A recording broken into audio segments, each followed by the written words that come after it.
Viewers அனைவருக்கும் காலை வணக்கம்.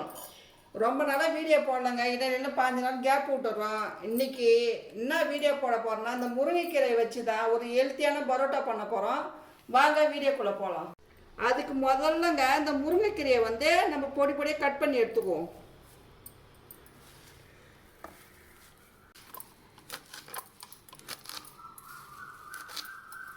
இந்த பரோட்டாங்க முருங்கைக்கீரை குழந்தா கூட போட்டுக்கலாம். சில பேர் முத்தலாக போட்டால் செட் ஆகுது உடம்புக்குன்னா குழந்தா கூட கட் பண்ணி போட்டுக்கலாங்க.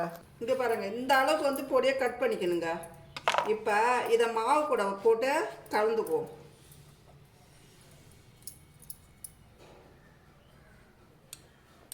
இது என்ன மாவுனா கோதுமை மாவு தாங்க. வாங்க இந்த மாவு கூட என்னென்ன சேர்க்கலான்றத பார்க்கலாம். இந்த கட் பண்ணி வச்சு இந்த கீரையை போட்டுக்கணுங்க. அதுவும் கூட 1 ஸ்பூன் தனி மிளகாய்த்தூள், 1/2 ஸ்பூன் ஜீரகத்தூள், 1/2 ஸ்பூன் கரம் மசாலா, சும்மா ஒரு சிட்டிகை மஞ்சத்தூள். இதுவும் கூட அந்த மாவுக்கு தேவையான சால்ட்டை போட்டுக்க வேண்டியதான். வாங்க இது எல்லாத்தையும் மொத்தமாக ஒன்றா கலந்து எடுத்துக்குவோம். இது கூட தண்ணியை கலந்து சப்பாத்தி பதத்துக்கு பிசைஞ்சு எடுத்துக்கணுங்க.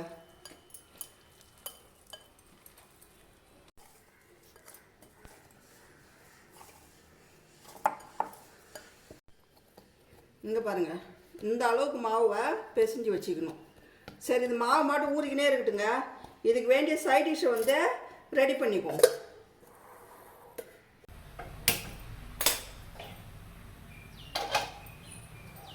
வானல் நல்லா காஞ்சிடுதுங்க. ஒரு 3 ஸ்பூனு எண்ணெயை சேர்த்துக்குவோம். எண்ணெய் நல்லா சூடு எடுத்துங்க. இந்த டைமில் இந்த கறி ஜாமானை சேர்த்துக்குவோம். இதுவும் கூடவே வெங்காயத்தை சேர்த்துக்கணுங்க. வெங்காயம் நல்லா பொன்னிறமாக வறுத்துங்க. பொன்னிறமாக வந்துடுதுங்க. இந்த டைமில் கட் பண்ணி வச்ச பச்சை மிளகா சேர்த்துக்குவோம். இதுவும் கூட இஞ்சி பூண்டு பேஸ்ட்டு 1 ஸ்பூன் சேர்த்துக்குவோம். இது நல்லா பச்சை வடை போகிற அளவுக்கு வதங்கிட்டுங்க. நல்லா பச்சை வடை போயிடுச்சுங்க. இந்த டைமில் கட் பண்ணி வச்சு தக்காளி சேர்த்துக்குவோம். இது கூட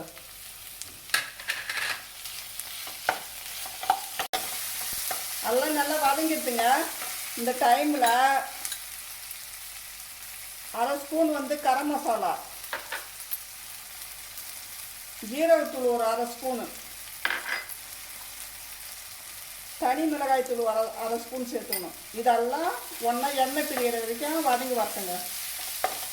இங்கே பாருங்கள், இந்த வெங்காயம் தக்காளி கூட நம்ம போட்ட மசாலா எல்லாமே ஒன்றா சேர்ந்து எண்ணெய் பிரிஞ்சு வந்துடுது பாருங்க.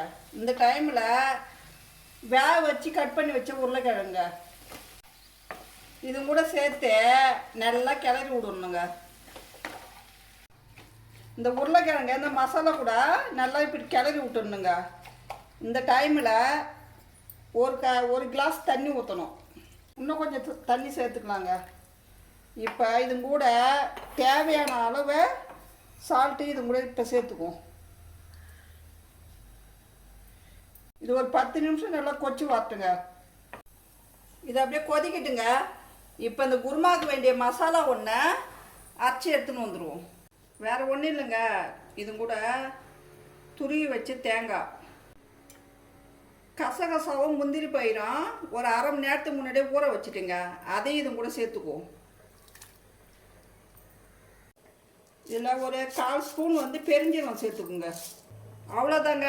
இது எல்லாத்தையும் ஒன்றா சேர்த்து பேஸ்ட்டு மாதிரி அரைச்சி எடுத்துன்னு வந்துடுவோம். இங்கே பாருங்கள், பேஸ்ட்டு ரெடிங்க. இந்த அளவு தான் நைஸாக அரைச்சி எடுத்துக்கணும். இதை இந்த பேஸ்ட்டு இது கூட சேர்த்துக்குவோம். இது ஒரு 5 நிமிஷம் கொச்சி வந்தால் போதும்.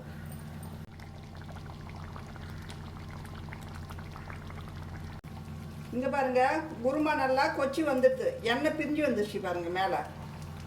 இந்த டைமில் இந்த கருவேப்பிலையை மேலே போட்டுக்குவோம். கட் பண்ணி வச்சா கொத்தமல்லி தழை.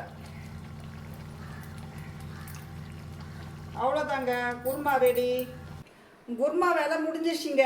வாங்க இப்போ பரோட்டாவை போட்டு எடுத்துருவோம். இங்கே பாருங்கள் எவ்வளோ சாஃப்டாக வந்தது பாருங்கள் மாவு.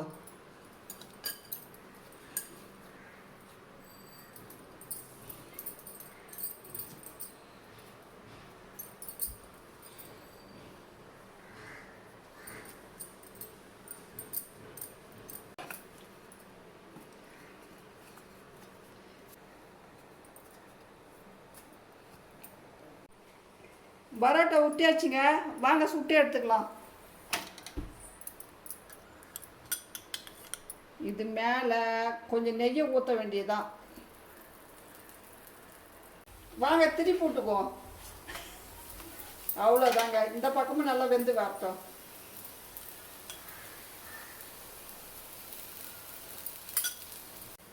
அது வெந்துக்கினே இருக்கட்டுங்க. அதே போல் நல்லா மாவியாக உருட்டி எடுத்துக்குவோம்.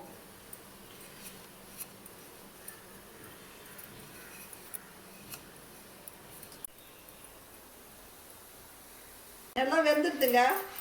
இதை வேறு பாத்திரத்தில் மாற்றிக்குவோம். எவ்வளோ சூப்பராக இருக்குதுங்க பாருங்க. அதே போல் எல்லா பரோட்டாவையும் போட்டு எடுத்துக்குவோம்.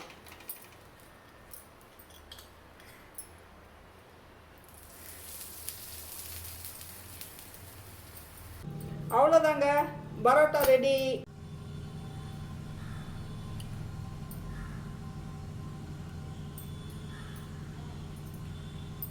இங்கே பாருங்கள், முருங்கைக்கீரை பரோட்டாவும் குருமாவும் ரெடி. இந்த மாதிரி நீங்களும் வீட்டில் சமைச்சு சாப்பிட்டு பாருங்கள், சூப்பராக இருக்கும். நாளைக்கு வேற ஒரு வீடியோவில் சந்திப்போங்க. பாய்.